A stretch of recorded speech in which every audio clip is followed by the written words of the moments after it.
GIT کے حوالے سے، پاناما کیس کے حوالے سے پاکستان میں جو سیاسی ارتعاش ہے، بھرپور عدم استحکام ہے، وہ تو ہمارا ہے، لیکن ذرا دائیں بائیں دیکھیں، بھارت میں استحکام کی بڑی بڑی علامتیں سامنے آ رہی ہیں، سیاسی استحکام کی۔ ایسا لگتا ہے کہ بھارتی معیشت فراٹے بھر رہی ہے، اور اسی دوران بھارت کے وزیر اعظم نریندر مودی بڑی بڑی اسٹریٹجک موو کر رہے ہیں۔ آج تاریخ میں پہلی بار بھارت کا وزیر اعظم اسرائیل پہنچا ہے، جہاں پر اس کا پرتپاک استقبال ہوا ہے۔ اس سے پہلے امریکہ نے ایسا لگا کہ بھارت کو اپنے سر کا تاج بنا لیا، اس کی ہر کہی ہوئی بات کو مان لیا تھا۔ یہ بہت اہم ڈیولپمنٹ ہو رہی ہے ہمارے اس خطے میں، اس کی بات کرتے ہیں چھوٹے سے وقفے کے بعد۔ تمام ایشوز کو اوور شیڈو کر کے رکھا ہے، لیکن ہمارے خطے میں ایسا نہیں ہے۔ بھارت اس حوالے سے تیزی سے اندرونی طور پہ معاشی اصلاحات لا رہا ہے۔ وزیر اعظم نریندر مودی معاشی حوالے سے بھارت میں انیشیٹوز مسلسل اناؤنس کر رہے ہیں، اور پھر بیرونی سطح پر انتہائی متحرک نظر آتے ہیں۔ بھارت کی سفارتکاری اس وقت تیزی سے آگے بڑھ رہی ہے۔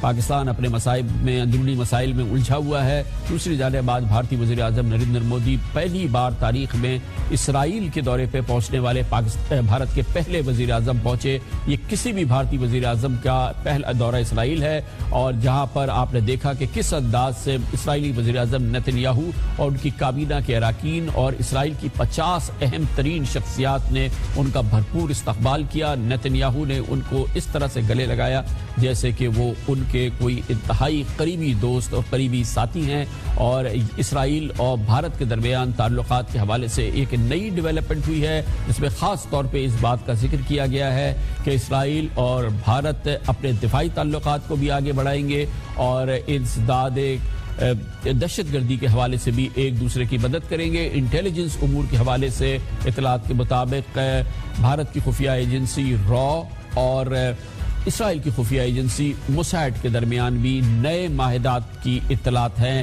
نئی انڈرسٹینڈنگ کی اطلاعات ہیں جو سامنے آ رہی ہیں۔ یہ بہت اہم معاملات ہیں جو ہمارے خطے میں ہو رہے ہیں، اس لیے ہمارے فیصلہ سازوں کو دائیں بائیں دیکھنے کی بھی ضرورت ہے۔ اسی حوالے سے بات بہت اہم ہے کہ اسرائیل پہنچنے سے کچھ روز قبل بھارت کے وزیر اعظم نریندر مودی امریکہ میں تھے۔ امریکہ میں بھی انہوں نے وہ تمام معاملات جو بھارت کے لیے اہم تھے وہ منوائے۔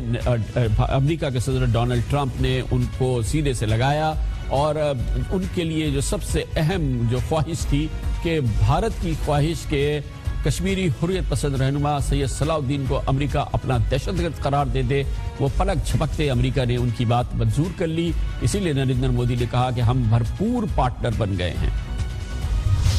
دونوں دیشوں میں encourage productivity, growth, job creation اور بریک تھرو ٹیکنالوجیز پر اسٹرانگ انگیجمنٹ ہماری کوآپریشن میں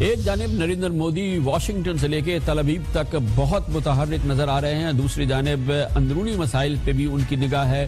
جمعے اور ہفتے کی شب بھارت نے قدم اٹھایا، 70 سال میں پہلی بار انتہائی وسیع پیمانے پر ٹیکس اصلاحات نافذ کر دی، اور پورے بھارت میں یکساں جنرل سیلز ٹیکس کا نفاذ کر دیا۔ بھارت کے وزیر اعظم نریندر مودی نے ماہرین کہتے ہیں، بین الاقوامی جرائد کہتے ہیں کہ ان اصلاحات سے بھارت کو صرف ایشیا کی نقل و حمل کی مد میں سالانہ 2300 کروڑ روپے کا فائدہ ہوگا۔ یہ بہت بڑا قدم ہے جو کہ بھارت میں بھارتی وزیر اعظم نریندر مودی نے اٹھایا ہے۔ ہمارے ہاں یہ کلیدی اقدامات کرنے کی شدید ضرورت ہے، مگر ہمارے ہاں فیصلہ سازوں کو اس وقت فی الحال وہ جکڑ میں ہے، گرفت میں ہیں پاناما کیس کی اور GIT معاملات کی، اور اس حوالے سے جو میڈیا کوریج ہو رہی ہے اس حوالے سے۔ اور بھارت میں کیا ہو رہا ہے یہ آپ سن لیں نریندر مودی سے۔